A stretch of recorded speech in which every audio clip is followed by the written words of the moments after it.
Vamos a continuar, por favor, con este tema de lo que es la inteligencia artificial en la seguridad social para el 2024.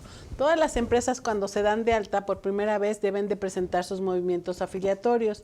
Nosotros tenemos para presentar estos movimientos afiliatorios 5 días y también para manifestarle a las autoridades todos los movimientos.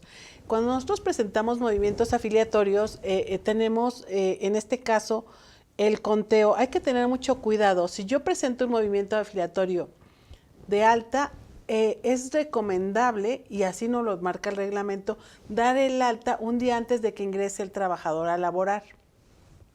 ¿Esto qué nos va a evitar o qué nos va a ayudar? Vamos a ver de todo de manera proactiva y de manera anticipada.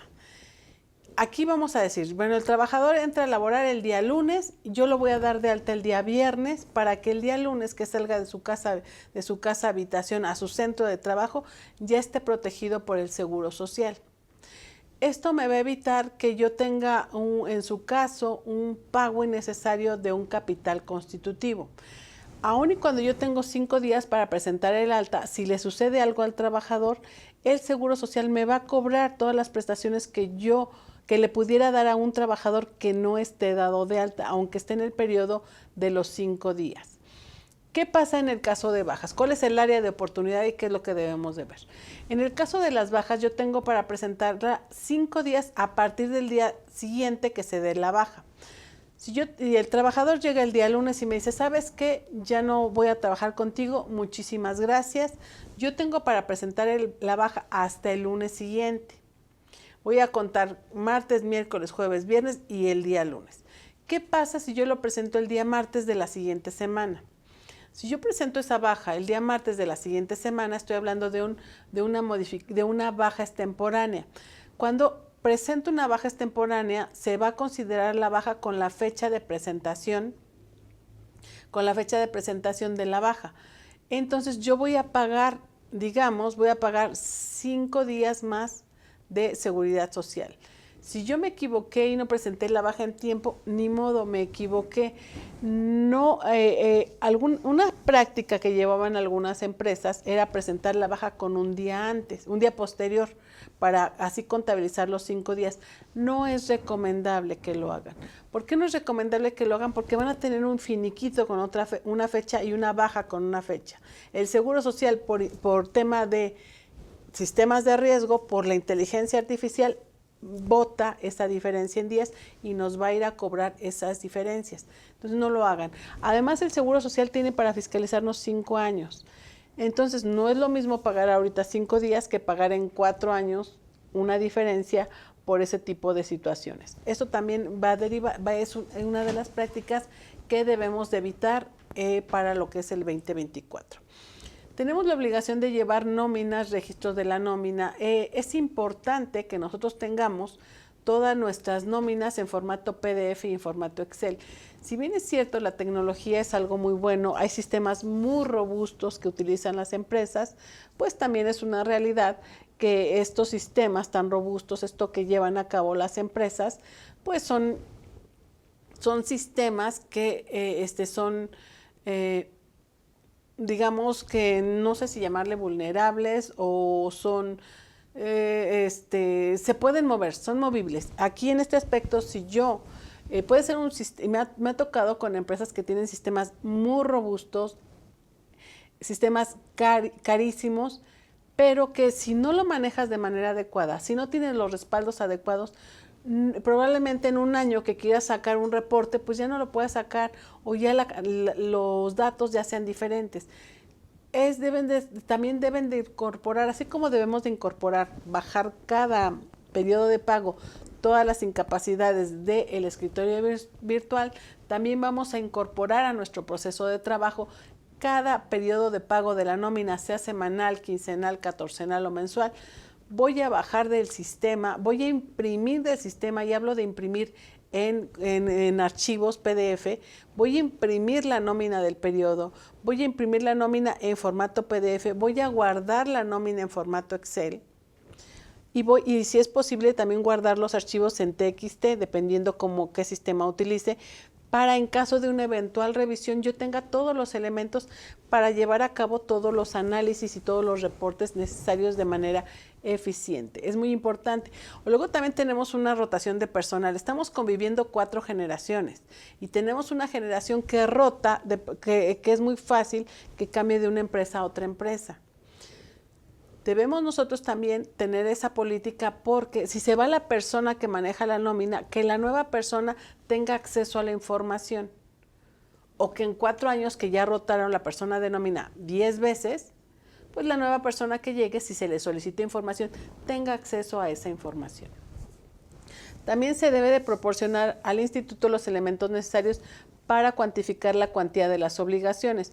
Si hablamos de una empresa que el Seguro Social la va a ir a revisar por una obra de construcción, bueno, entonces el Seguro Social pues le va a solicitar información para corroborar el correcto cumplimiento de obligaciones. Entonces, dentro de las obligaciones patronales está proporcionarle al instituto los elementos necesarios y suficientes para validar y verificar el correcto cumplimiento de obligaciones. También debemos de permitir las visitas domiciliarias y oculares al instituto, obviamente previamente identificado y validada la información. También tenemos que, en este caso, todos los patrones que se dediquen en forma permanente o esporádica a la actividad de la construcción, bueno, en este caso, pues vamos a estar nosotros proporcionando lo que es la información relativa al correcto cumplimiento de las obras. Tenemos que registrar las obras, entregar nóminas, tener una contabilidad por centro de costos. Este cumplimiento de obligaciones, les voy a hacer aquí hincapié porque luego muchas veces dicen las empresas, no, pues es que yo sí cumplo cabalmente con mis obligaciones, pero no sé por qué el instituto me pide que tenga un registro por cada obra, si yo las manejo juntas. Bueno, el instituto nos pide los registros por obra, ¿por qué? Porque así nos lo solicita la Ley de Sociedades Mercantiles, así nos lo solicita las normas de información financiera y el reglamento del Instituto Mexicano de Seguro Social. Debemos tener identificadas las obras para que el instituto corrobore el correcto cumplimiento de obligaciones en materia de seguridad social de los trabajadores que intervienen en esos trabajos. También otra obligación que tenemos, que yo he conocido nada más en toda esta trayectoria de 26 años, nada más una sola empresa que entrega a los trabajadores lo que es el reporte de pago de la cuota de retiro cesantía en edad avanzada y vejez. Sin embargo, es obligación de todas las empresas. Este reporte es del SUA. El SUA lo emite. Entonces, el reporte de los pagos de retiro cesantía en edad avanzada y vejez y podemos subirlo junto con los FDIs de nómina para hacer la entrega a los colaboradores y dar este cumplimiento. Toda la información que nosotros entregamos al instituto, ¿cómo lo vamos a hacer? Bueno, el instituto nos dice, toda la información que me debas de entregar va a ser en un documento impreso, en un documento digital o electrónico o de cualquier otra naturaleza conforme a las disposiciones que yo tenga y los reglamentos. De hecho, al día de hoy todo es digital con el Seguro Social. Para presentar movimientos afiliatorios los hago a través de una plataforma que se llama ITSE, IMSS desde su empresa, archivos digitales. Si yo voy a presentar los pagos del SUA, lo hago a través de un sistema único de autodeterminación por medio de un archivo y genero un formato para poder mandar la información al Seguro Social de todos los trabajadores por los cuales voy a llevar a cabo un pago. Si yo voy a presentar una informativa de lo que es el riesgo de trabajo, la revisión de la siniestralidad de las empresas en el seguro de riesgos de trabajo, lo hago a través del ITSE por medio de un archivo que es el archivo .da.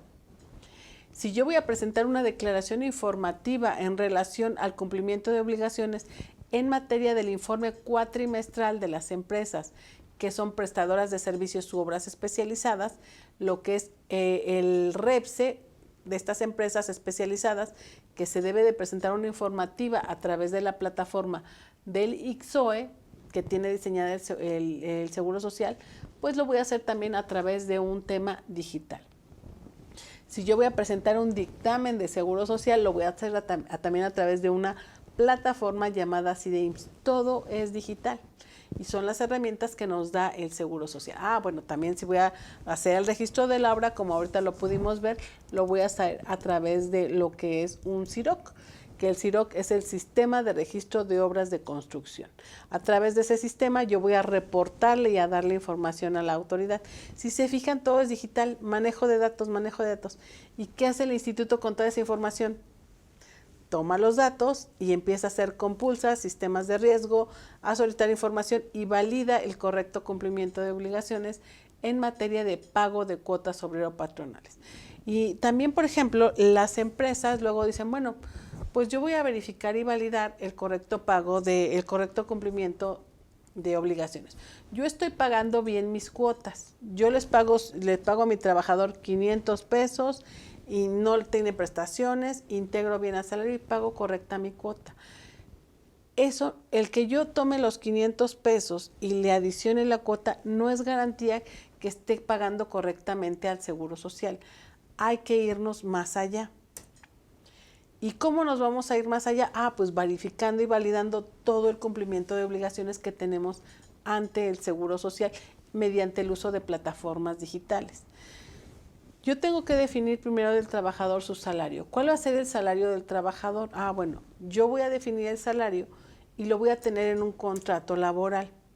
Tengo que tener un contrato laboral. La Ley Federal del Trabajo, recordemos que si yo hablo de seguridad social, hablo de trabajadores, no puedo ver de manera aislada la Ley del Seguro Social y sus reglamentos. Tengo que verla en conjunto con las diversas leyes. Ahorita, por ejemplo, si hablo de lo que es la Ley del Seguro Social y el correcto pago de cuotas, tengo que ver qué me dice la Ley Federal del Trabajo. Se debe de tener un contrato ley, contrato colectivo de trabajo y o contrato individual de trabajo, en el cual se estipule por lo menos el nombre del trabajador, la edad del trabajador, sexo, el estado civil, la CURP del trabajador, el RFC del trabajador y el domicilio del patrón y del trabajador. También debes de poner qué tipo de salario va a percibir el trabajador. Debes de poner el tipo de trabajos que va a desarrollar el colaborador, el lugar o lugares donde van a desarrollar sus trabajos, los centros de trabajo donde voy a estar mandando al colaborador, también en la duración de la jornada, la forma y el importe en que lo vas a estar remunerando, cuándo le vas a pagar y qué días, qué capacitación le vas a dar a ese trabajador, qué días de descanso va a tener y también en este caso la designación de beneficiarios. Todo esto nosotros lo debemos de tener plasmado en un contrato. Y esta información que acabamos de mencionar, pues viene también en lo que es, lleva implícito la correcta determinación del salario que vamos a ver más adelante. También nosotros, bueno, ya lo comentamos, que tengo que definir y que toda la información está en lo que es la plataforma.gov.mx y es la información relativa a lo que es el objeto social que se va a la plataforma, las actividades que tengo dadas de alta en el SAT, en el Seguro Social, obviamente en el mismo momento en el Infonavit, en el Instituto Fonacot, en el Impuesto sobre Nómina y en la Secretaría de Trabajo y Previsión Social. Todo está en esta enorme plataforma que manejamos, la plataforma.gov.mx. Y bueno, en base a toda la información que ya comentamos, que yo voy a tener del trabajador, voy a determinar el salario. Si yo quiero pagar correctamente al Seguro Social, debo determinar correctamente la clasificación de empresas y el salario. ¿Cuál es el salario? ¿Qué es el salario? Pues ya comentamos, es la retribución que voy a pagar al trabajador por su trabajo. Y este salario se integra por la cuota diaria pagada al trabajador, más gratificaciones, percepciones, alimentación, habitación, comisiones, prestaciones en especie y cualquier otra cantidad que se le entregue al trabajador por su trabajo. Y esta integración de salario, que me dice el artículo 27 de la Ley del Seguro Social, se exceptúa de integración de parte integrante del salario base de cotización los instrumentos de trabajo tales como herramientas, uniformes y otros similares. Se va a excluir como parte integrante del salario base de cotización siempre y cuando yo diga, bueno, le estoy dando al trabajador instrumentos de trabajo o le estoy dando uniforme y yo compré el uniforme, tengo una factura de esa compra del uniforme y obviamente tengo firmado un acuse de que el trabajador recibió el uniforme. Por ejemplo, si yo voy a un centro de servicio de una telefonía, pues todos traen con su playera y dice ahí el logo del centro de servicios de telefonía. Se ve claro que hay un uniforme. Obviamente debe de haber una factura por esa compra de uniformes y debe de haber un acuse de entrega y de recepción por parte del trabajador para demostrar que realmente es uniforme. Nosotros tenemos lo que es el dictamen sobre el cumplimiento de obligaciones en temas de seguridad social. Hay un anexo que tiene el Seguro Social que se llama prestaciones. En este anexo de prestaciones, tal cual viene en el artículo 27, tal cual debemos de llenar los dictaminadores esa información. Y bueno, también debemos de ser conscientes que, bueno, esto estamos hablando de las empresas que se dictaminan de manera obligatoria o permanente, de manera obligatoria o de manera voluntaria al Seguro Social. Pero independientemente de que la empresa se dictamine o no, el Seguro Social utiliza la información y en caso de una revisión a una empresa le va a solicitar toda esta información. Dice, a ver, ¿diste uniformes? Demuéstrame que diste realmente uniformes. Y tenemos, bueno, esta es la fracción 1 de la ley del artículo 27 de la ley del Seguro Social y aquí viene otra vez lo mismo, el tema de inteligencia artificial y de manejo de datos. ¿Qué nos va a decir el Seguro Social en el dictamen? Dame la información y la va a corroborar con CFDIs de nómina, la va a corroborar con DIOT, la va a corroborar con CFDIs, la va a corroborar con balanza electrónica para validar información. También nos dice que el ahorro bajo ciertas condiciones, siempre y cuando se constituya con el mismo importe tanto del trabajador como del patrón y no se retire más de 2 veces al año. Y en este caso no se van a tomar en cuenta las cuotas de carácter sindical. Ahí tenemos un pequeño ejemplo, tenemos si aporta 13% patrón y 13% el trabajador y no se retira más de 2 veces al año, no integra al salario base de cotización. Sin embargo, si se constituye de manera diversa, 5% el trabajador, 13% el patrón, y el trabajador lo retira más de 2 veces al año, pues entonces ahí estamos hablando que se integraría al salario base de cotización. Tenemos nosotros también lo que es las aportaciones que en su caso el patrón aporta a favor del trabajador para las cuotas de lo que es el retiro, cesantía en edad avanzada y vejez.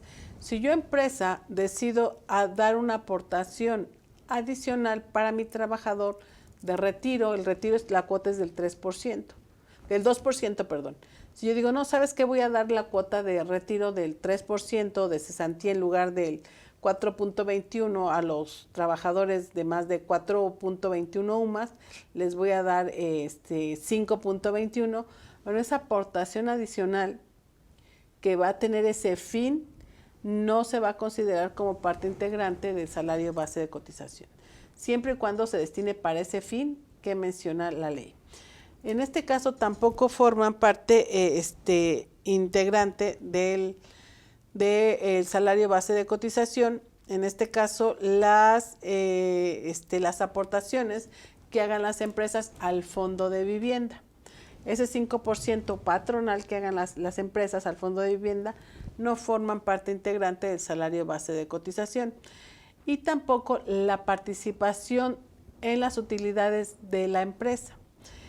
Pero ahí estamos hablando que sean participación en las utilidades de la empresa reales. ¿A qué me refiero con reales? Bueno, muchas empresas, y más que ahorita ya viene diciembre, dicen, no, ¿sabes qué? Creo que me va a salir una utilidad muy grande y yo quiero darle a mi trabajador un anticipo de PTU. Eso que nosotros le llamamos anticipo de PTU no es PTU, por lo tanto se tiene que integrar al salario base de cotización. O digo, no, ¿sabes qué? Yo le voy a dar un bono de productividad a mi trabajador. Ah, bueno, sí está bien. Ese bono de productividad forma parte integrante del salario base de cotización como una variable. O luego el nombre que le quieran dar. Yo una vez tuve una conversación con una persona de más de una hora. Es que si le cambia el nombre, es que si, dije, como le quieras llamar, como tú le quieras designar el nombre, no es PTU. La PTU es la derivada de un cálculo que nos marca el artículo 127 de la Ley Federal del Trabajo. Y derivado de ese cálculo del artículo 127 vamos a determinar en la declaración anual vamos a determinar un monto a repartir. El artículo 127 nos da las características para repartir esa utilidad. Eso es la PTU. Si es derivada de otro cálculo, de otra mecánica, de otro procedimiento, no es PTU y por lo tanto debe integrar al salario base de cotización.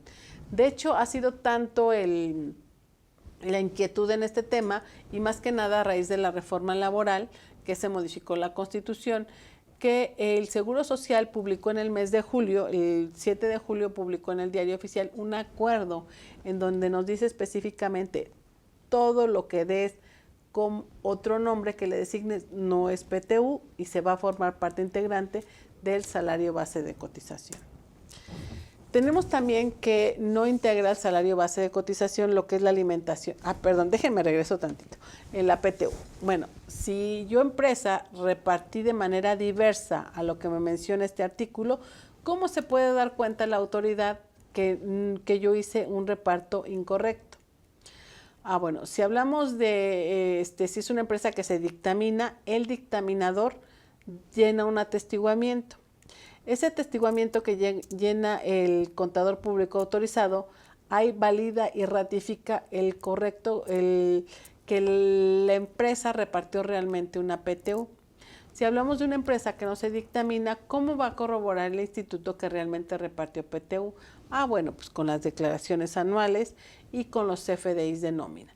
En estricta teoría, la empresa determinó una PTU y en la anual va a decir, no sé, 100,000 pesos, y en el cálculo, en los CFDIs de nómina, va a haber un recibo de nómina timbrado que diga PTU 100,000 pesos. Bueno, más o menos por los que no trabajan, etcétera, pero debe de haber razonabilidad en la entrega de PTU. Si en mi declaración anual tengo 100,000 pesos y repartí 200,000 pesos, bueno, pues estamos hablando que ahí ya no hay PTU. Alimentación y habitación siempre y cuando se entreguen de forma onerosa. ¿Qué señala como oneroso el Seguro Social? El Seguro Social señala como oneroso, en este caso, cuando se cobra como mínimo el 20% de la UMA por la prestación. ¿Cuánto es el 20% de la UMA? La UMA del 2023, vigente de febrero, del 1 de febrero al 31 de enero del 2024 es de 103 pesos con 74 centavos. El 20% son 20 pesos con 75 centavos. En este caso, si se le da, ¿cuánto va a ser oneroso? Pues esta cantidad. Si no se le cobran los 20.75 al trabajador por la alimentación y o habitación, en este caso se va a ver incrementada si solo se le da habitación en un 25%, o en este caso si se le da alimentación habitación se va a incrementar el salario base de cotización en un 50%. Si solo le doy un alimento va a ser el 8.33, 2 alimentos 16.66 y los 3 alimentos voy a incrementar en un 25% el salario base de cotización. En el caso de las despensas no van a integrar al salario base de cotización hasta el 40% de la UMA. Recordemos que si nosotros abrimos la ley va a decir salario mínimo. Sin embargo, en 2016 se desindexó el salario mínimo de las leyes, por lo tanto, todo lo que diga salario mínimo se va a cambiar por la UMA, Unidad de Medida y Actualización, que publica el INEGI, publica a mediados de enero para aplicación a partir del 1 de febrero. La única excepción es Ley Federal del Trabajo. Ley Federal del Trabajo, lo que diga salario mínimo, ahí sí es salario mínimo. Y bueno, en este caso no forma parte integrante del salario base de cotización la despensa hasta el 41.50 diario. Este 41.50 diario pues no forma parte integrante y vamos a ver un ejemplo. Si hablamos de una empresa que la empresa X y la empresa Z. Si hablamos de la empresa X que tenemos aquí, y dice, ¿sabes qué? Yo doy despensa del 35%. El salario diario del trabajador es de 500 pesos. El importe de la despensa son 175 pesos. El importe que no integra despensa son 41.50. Por lo tanto, la diferencia va a integrar al salario base de cotización, 133.50. Vamos a ver la empresa Z. La empresa Z le otorga a sus trabajadores un 10% de despensa por concepto de despensa. Importante también, las reglas para no integrar al salario base de cotización son diferentes de la ley del Seguro Social que las de renta y que las del impuesto sobre nómina. Debemos nosotros de ver una nómina de manera integral ahorita para fines de ley del Seguro Social. Si yo le doy a mi trabajador el 10% de despensa de un salario mínimo de 207.44, estamos hablando que le doy 20 pesos con 74 centavos. El importe no integra a la despensa, es 41.51, por lo tanto en este caso pues no va a integrar nada al salario base de cotización. Vamos a ver ahora el caso de los premios de puntualidad y asistencia. Si yo tengo en la empresa implementado premios de puntualidad y asistencia y no integran al salario base de cotización o no los integro al salario base de cotización, obviamente en el caso de una revisión, pues yo debo de demostrarle al Seguro Social la política para no integración al salario base de cotización. ¿Qué hace el Seguro Social? El Seguro Social toma todos los XML de las empresas y dice, a ver, hablando del tema de premios de puntualidad y asistencia, dice, a ver, tú pagaste en tu nómina 1,000,000 de pesos y pagaste de premio de puntualidad y asistencia 100,000 pesos. 100,000 pesos de puntualidad, 100,000 pesos de asistencia. Y todos los meses hiciste exactamente lo mismo. Es el 10% del salario, el premio de puntualidad y el premio de asistencia. No te creo que ningún trabajador haya faltado y que todos los trabajadores hayan llegado temprano. Por lo tanto, empresa, te voy a requerir para que me demuestres que todos los trabajadores llegaron temprano y nunca faltaron. ¿Qué tengo que hacer o cuál va a ser la prueba? Recordemos que yo le tengo de conformidad con el artículo 15, yo le debo de demostrar al Seguro Social el correcto cumplimiento de obligaciones.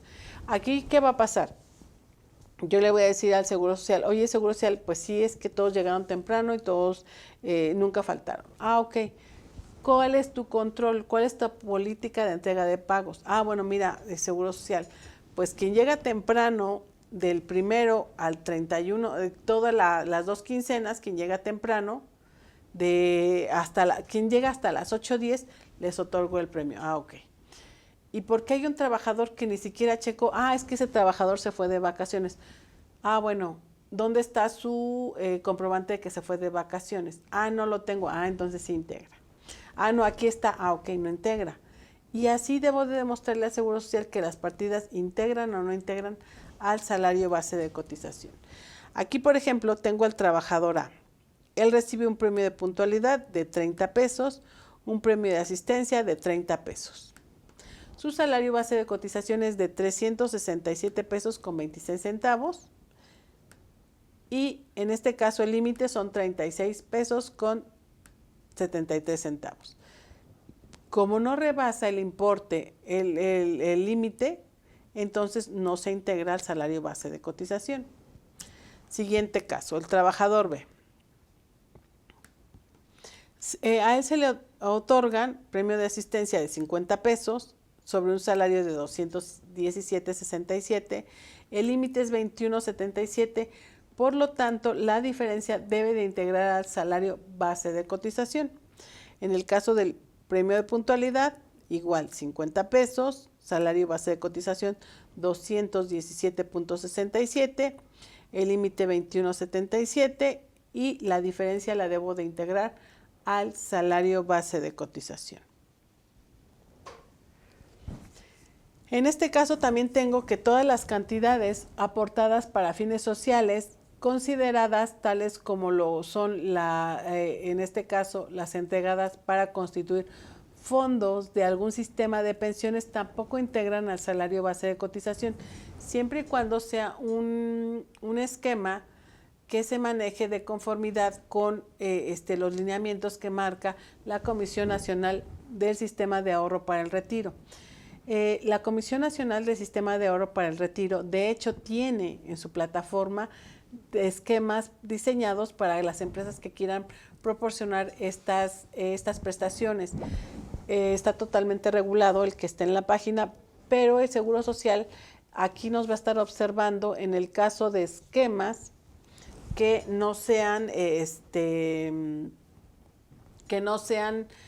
no cumplan los requisitos que marca la ley y que no sean reales. Si yo estoy entregando un fondo de ahorro, un plan de pensiones de ahorro para el retiro, pues obviamente va a ser para el retiro. ¿Cuándo se da el retiro? Cuando se da la cesantía o la vejez. Entonces yo no puedo estar entregando un plan de pensiones para una persona que no cumpla los requisitos con los cuales se está diseñando el fondo. Aquí también tenemos que el tiempo extraordinario tampoco se va a integrar al salario base de cotización, siempre y cuando no rebase los límites señalados por la Ley Federal del Trabajo. ¿Qué nos menciona la Ley Federal del Trabajo? Que no integran al salario base de cotización el tiempo extraordinario bajo los límites que nos menciona la ley. La Ley Federal del Trabajo nos dice no más de 3 horas 3 veces a la semana. Entonces, si hablamos de no más de 3 horas diarias 3 veces a la semana, en este caso, este trabajador laboró el martes 3 horas, el jueves 2 horas y el viernes 1 hora. Entonces, no rebasa los 3 horas 3 veces a la semana, por lo tanto no se integra al salario base de cotización. Aquí tenemos otro ejercicio, bueno, aquí se ve un poquito más claro, 3 horas no rebasa, y en la semana 1, en la semana 2 trabajó 3 horas el lunes, 5 horas el martes y 5 horas el miércoles. En este caso, tanto el martes como el miércoles se excedieron de las 3 horas. Por lo tanto, esas 4 horas excedentes se integran al salario base de cotización. Y por lo tanto, por esas horas extras, sí se va a cotizar al Seguro Social. Aquí también, este tema de salario base de cotización, de la integración de horas extras, pues obviamente el Seguro Social tiene CFDIs de nómina y ahí ve cuánto pagamos la semana 1 de horas extras, la semana 2, y ve el comportamiento del pago y o retribución de horas extras y la integración de estas horas en su caso.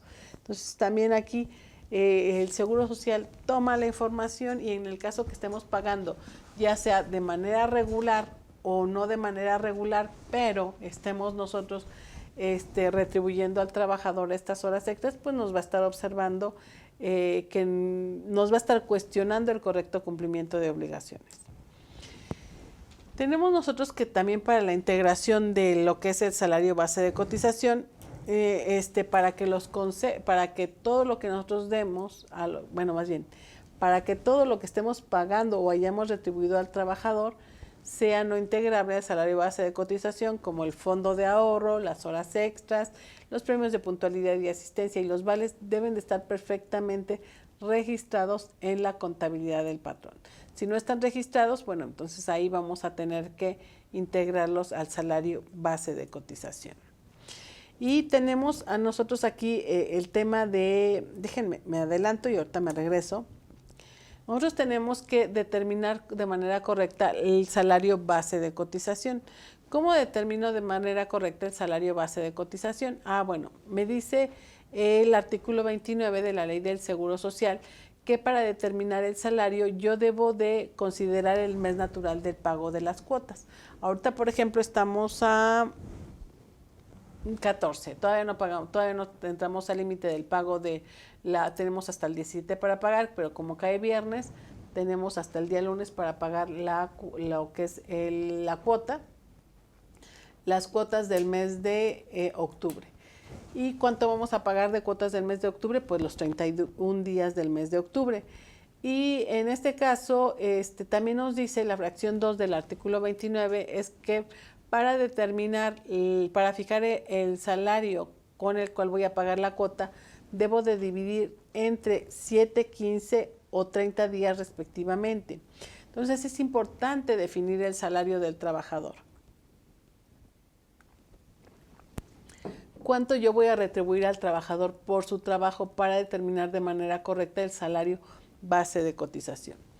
También en el caso de que el salario no se fije por semana, día o mes, sino por día trabajado o por unidad de tiempo, bueno, pues ahí vamos a nada más tomar en cuenta, puede ser una semana reducida, jornada reducida, y debemos de considerar que lo mínimo que yo debo de cotizar al Seguro Social es un salario mínimo.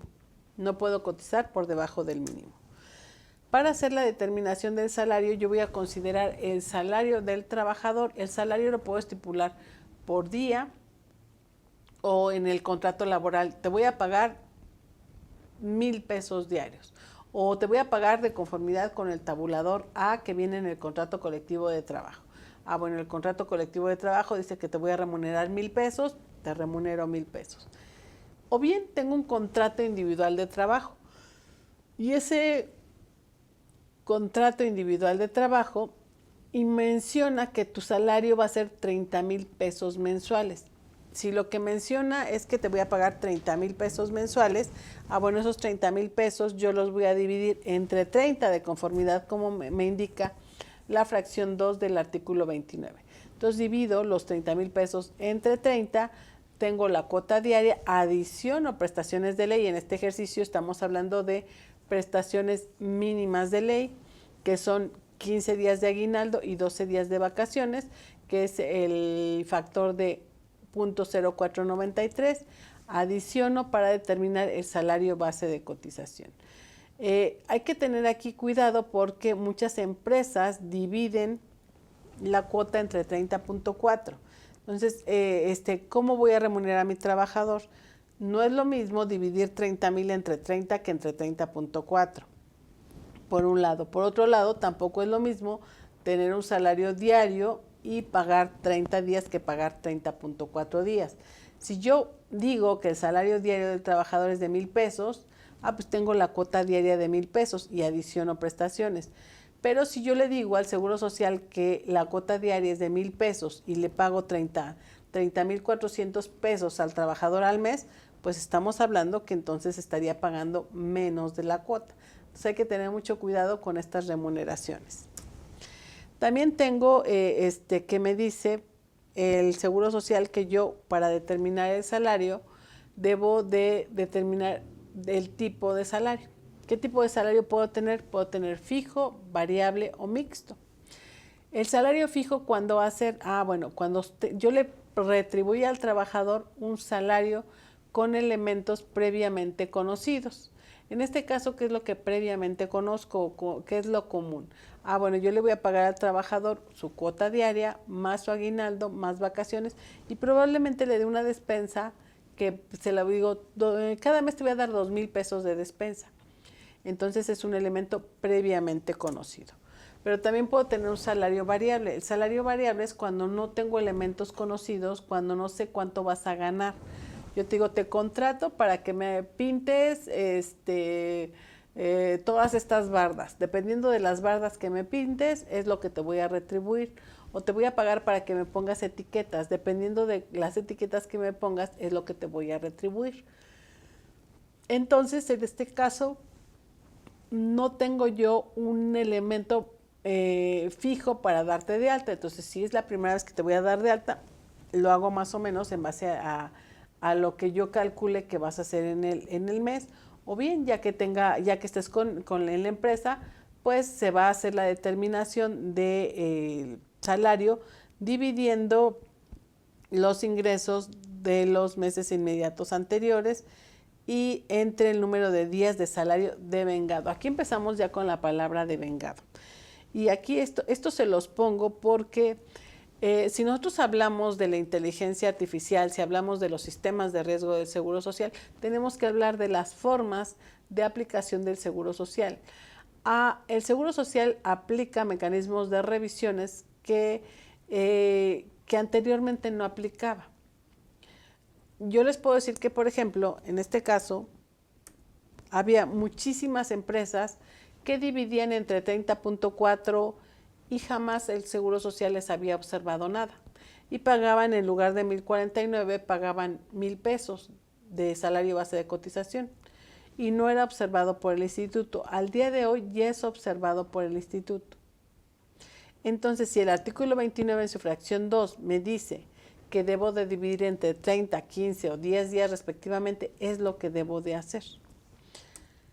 Y también en este caso del salario de vengado. Salario de vengado, ahí en el artículo, lo que nos marca el Seguro Social en el artículo 30 de cómo determinamos el salario, nos habla de salario de vengado. Y esto también es mucho, las empresas dicen, pero es que es salario de vengado, ¿por qué lo tengo que dividir?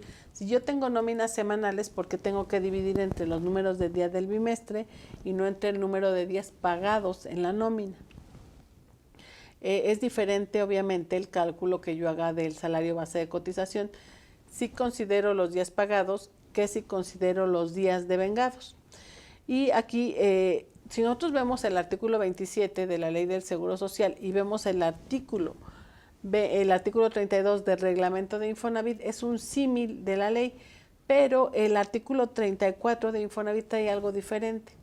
Nos habla de que es un salario de vengado. Nos dice, se entiende por salario de vengado la retribución que tenga derecho a recibir el trabajador con motivo de la relación laboral y los servicios prestados independientemente de que dicha retribución haya sido o no cobrada. La redacción es diferente en el caso del artículo 34 con el símil del Seguro Social. Entonces aquí el Infonavit nos dice, bueno, pues ahí está muy claro cómo determinarlo, y la determinación del artículo del artículo 27, perdón, del artículo 30 de la Ley del Seguro Social es el símil del artículo del reglamento de Infonavit. Entonces aquí nos dice que ya nos empieza a hablar la Ley del Seguro Social de salario de vengado. Nosotros también tenemos el salario mixto. ¿Qué es el salario mixto? Bueno, es aquel que se integra con una parte fija y una parte variable. Tenemos la parte fija del salario y tenemos la parte variable. Y para poder hacer la determinación del salario mixto, vamos a sumar la parte variable a la parte fija y vamos a cotizar esa diferencia. ¿Cómo la vamos a cotizar? Bueno, aquí la Ley del Seguro Social nos menciona que en el caso de las modificaciones de salario, en el caso de salarios fijos, van a ser los 5 días hábiles contados a partir de la fecha siguiente que cambie el salario. En el caso de los variables, se va a modificar el salario promedio obtenido del bimestre anterior y se va a presentar los primeros 5 días hábiles de los meses de enero, marzo, mayo, julio, septiembre y noviembre. En el caso del salario mixto nos dice que si se modifican los elementos fijos, tenemos los 5 días, y si se modifican los elementos variables, van a ser los 5 días hábiles del bimestre de los meses de igual de enero y marzo, mayo, julio, septiembre y noviembre. En el caso de que yo omita presentar en tiempo lo que son las modificaciones al salario descendientes, pues el Seguro Social me va a cobrar la parte variable hasta la fecha de presentación del movimiento. ¿Qué quiere decir? Si yo tengo un salario fijo de 1,000 pesos, tuve una variable y el salario se fue a 1,500 pesos, y yo tuve que haber presentado, si ya no hubo variable, tuve que haber presentado el descendiente, no lo hice o lo hice fuera de tiempo, voy a pagarlo hasta la fecha de presentación del movimiento afiliatorio. Esto, como les comento, ahora es muy fácil determinarlo por el Seguro Social, porque el Seguro Social toma CFDIs de nómina y ve cuánto pagaste el primer bimestre, cuánto pagaste el segundo bimestre, cuántos días laboró el trabajador, saca diferencias y determina el salario. De hecho, yo cuando vi el catálogo, más bien cuando vi, bueno, sí, el catálogo de nómina y la guía de nómina y el estándar de nómina de lo que es el complemento de nómina, que fue en su momento 1.1, publicado en noviembre de 2013, yo me quedé sorprendida de toda la información que le íbamos a tener que entregar a la autoridad. Yo dije, no, pues con todo esto que le vamos a entregar a la autoridad, le vamos a dar todos los elementos necesarios para que vean si estamos calculando no bien las cuotas. Pero yo en ese momento dije, bueno, van a ver si está bien el ISR, van a ver si van a estar bien las cuotas. Y bueno, me empecé como que a proyectar todo lo que iban a hacer las autoridades. Eso les estoy hablando que en noviembre, diciembre de 2014. Sin embargo, y ya por ahí en enero de 2017 escribí un artículo del intercambio de información. Yo les puedo decir que lo que visualicé en 2014, lo que escribí en 2017, me quedé corta con todo lo que están haciendo las autoridades en temas de fiscalización con las IAS, las autoridades. Realmente no quiere decir que en todo esté bien y no quiere decir que no se equivoquen, pero realmente están ocupando la inteligencia artificial para fines de fiscalización de una manera bastante efectiva. Y bueno, tenemos nosotros también lo que es la jornada reducida y la semana reducida. ¿Cuándo es una jornada reducida? Cuando trabajamos menos del límite permitido por la Ley Federal del Trabajo, que son 8 horas diarias. Semana reducida, estamos hablando de 6 días a la semana, y ya sería, si son menos días, estamos hablando de semana reducida. Estos esquemas se utilizan mucho en las tiendas de cadena que contratan jóvenes estudiantes que van a laborar 4 o 5 horas y tienen jornadas atípicas, roles de turnos y diversas jornadas, y con ellos se pagan las cuotas de seguridad social.